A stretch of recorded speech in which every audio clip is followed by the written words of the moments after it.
Alright, welcome back to my little part of the internet. I've got this bass neck on the bench today. It's actually from one of my instruments. It's a parts bass I put together back about 10 years ago. Machine heads were always a little bit cheap and cheerful. I was on a pretty strict budget when I first moved to Melbourne. But the other day I picked up some secondhand Grovers, and these are a really high quality machine head. These need a touch of metal polish and maybe a dab of grease, but I think they'll make a really nice upgrade to the bass.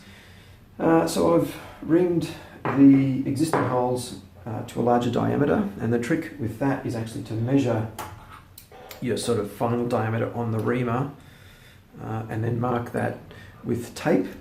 That way you can do all 8 reaming operations really quickly without stopping and measuring all the time. Of course, when you do ream a peg head from both sides by hand, you're left with a slightly hourglass shaped hole. So you're going to have to touch the sides up with a rat's tail file. But the issue here is that the new machine heads won't completely cover the holes that were left by the old machine heads. 2 of the holes are covered, and for those I'm just going to, well, I already have filled those with toothpicks and super glue. I've got a really quick and easy method to do that, and I'll post a link because I've already made a video on that. For the 2 holes that are still exposed and are going to be visible, I'm actually going to fill those with some timber plugs made from scrap maple. But I have no wood machines in my workshop. I mostly work on pickups and electronics these days. So in this video I'm going to show you my method for doing this just using hand tools. So I better get my chisel nice and sharp.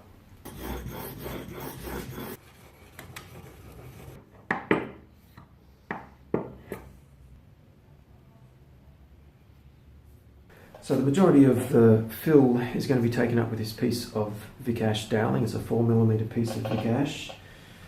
So I'm going to drill the holes out to 3.6. This is a brand new 7/64 drill bit. You want a brand new bit if you can for this, because you really want a nice clean edge to the hole. I've got the bass neck face down with the fretwork protected by this piece of rag. I'm just going to lay this lead shot, this bag of lead shot on it, so it's nice and stable.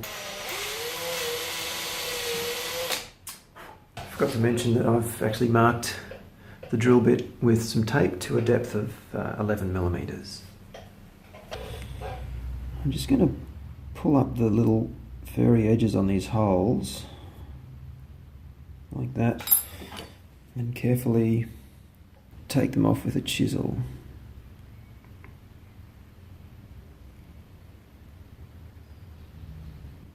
You really want the edges of these holes as clean as possible. Doweling like this is never perfectly round. This is ovaled slightly. It's about 3.8 and the wide side is about 4.2, so it's kind of either side of 4mm actually, and that's why I went with a 3.6mm drill bit, so we can work it down to that diameter. But I want to get this doweling as round as possible, or well, actually it doesn't have to be perfect, but I want to certainly get it rounder than it is now, and the quickest and easiest way to do that is to drill a hole in some scrap steel. This is a 5/32 inch drill, so it's just under 4mm. I'm going to flip this over and I'm going to force this little piece of doweling through that hole. And these burrs on the edge will trim the doweling. First, I just have to chamfer off the edges.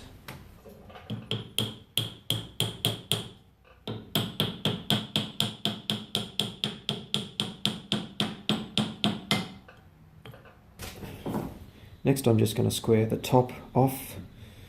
A file is good for this. You can use sandpaper, double-sided tape to a block, but a file gives you a really nice flat and clean edge. So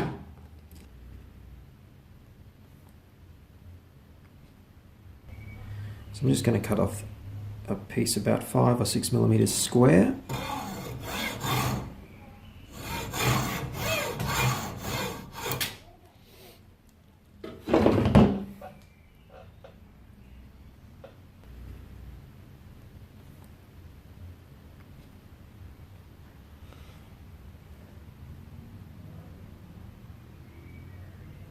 Just press that in place.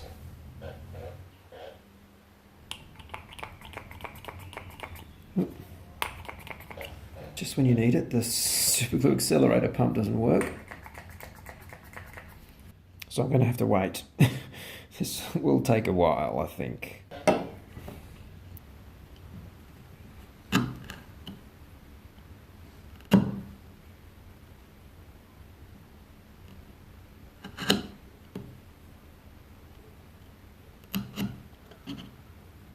So now I'm going to put this in my drill. The drill chuck, you'll have to close that fairly firmly. Make sure the drill's rolling back towards you, and I'm just laying it on that bag of lead shot to give it a nice stable base. I've got my file now, and I'm going to just lay it on the fill. I'm going to lay just a hair more pressure on the left side of the file so that I end up with a slightly tapered fill.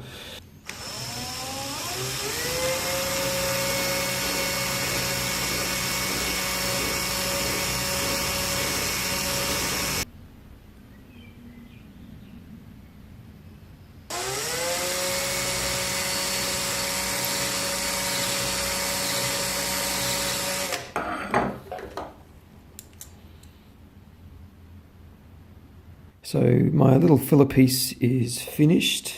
I've actually used a magnifying glass to mark the grain direction with a pencil line.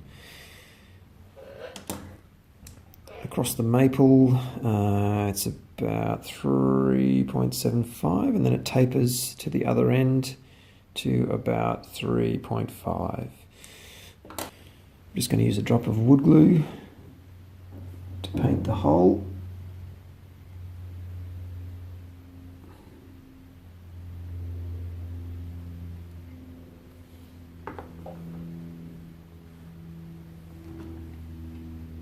We'll get that started.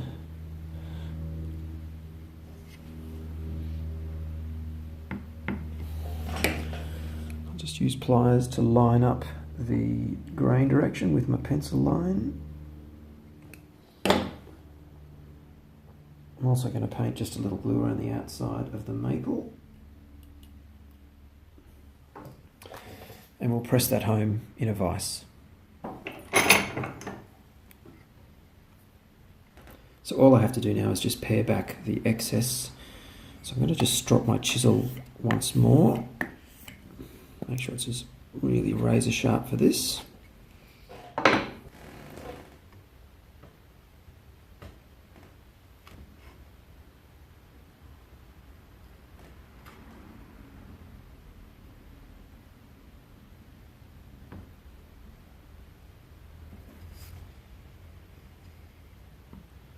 Three more to go. Alright, so a couple of days later, the neck's all back together and back on the base.